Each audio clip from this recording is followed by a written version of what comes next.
15 mart Butunjahon iste'molchilar huquqlari kuni. Sana munosabati bilan iste'molchilar huquqlarini himoya qilish hamda aholining huquqiy savodxonligini oshirishga qaratilgan qator tadbirlar o'tkazilmoqda. Xususan, Farg'ona shahrida joylashgan Oziq-ovqat texnologiyasi muhandislik xalqaro institutida davra suhbati tashkil etildi. Tadbir O'zbekiston Respublikasi Raqobatni rivojlantirish va iste'molchilar huquqlarini himoya qilish qo'mitasi Farg'ona viloyati hududiy boshqarmasi tomonidan tashkil etildi. Tadbirda mutaxassislar, talabalar va yoshlar uchun iste'molchilar huquqlari va ularni himoya qilishning qonuniy asoslari, shuningdek bozorda halol raqobat muhitini shakllantirish masalalari haqida ma'lumotlar berdilar.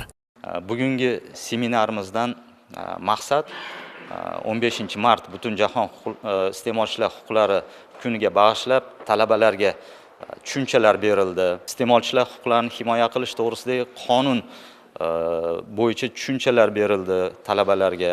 Talabalardan tushayotgan va ularni qiziqtirayotgan savollarga tegishli mutaxassislar tomonidan javoblar berildi. Ta'kidlash joizki, yurtimizda har payshanba kuni yoshlar bilan ishlash, ularning muammolarini o'rganish hamda huquqiy savodxonligini oshirishga qaratilgan tadbirlar tashkil etib kelinmoqda. Shu bois mazkur davra suhbatlari ham yoshlarning huquqiy bilimlarini mustahkamlashga xizmat qilmoqda. Tadbir davomida mutaxassislar mahsulot yoki xizmat sifatsiz bo'lgan holatlarda murojaat qilish tartibi, iste'molchilar huquqlari buzilganda qayerga murojaat qilish mumkinligi haqida tushuntirishlar berishdi. Bugun oliygohimizda seminar bo'lib o'tdi va men qatori barcha talabalar o'ziga kerakli bo'lgan ma'lumotlarni olishdi soha egalari tomonidan. Iste'molchilarning haq-huquqlari juda ham ko'p ekan. Bunday seminarlar juda ko'p tashkillanishini istar edim. Sababi men qatori barcha iste'molchilarga manfaatli bo'lar edi. Shuningdek, tadbir ishtirokchilarini o'zlarini qiziqtirgan savollar bilan mutaxassislarga murojaat qilib, iste'molchilar madaniyatini oshirish borasida fikrlar almashdilar. Hasanboy Ibrohimov, Rustamjon Muqimjonov, Ruxsor News dastur uchun maxsus.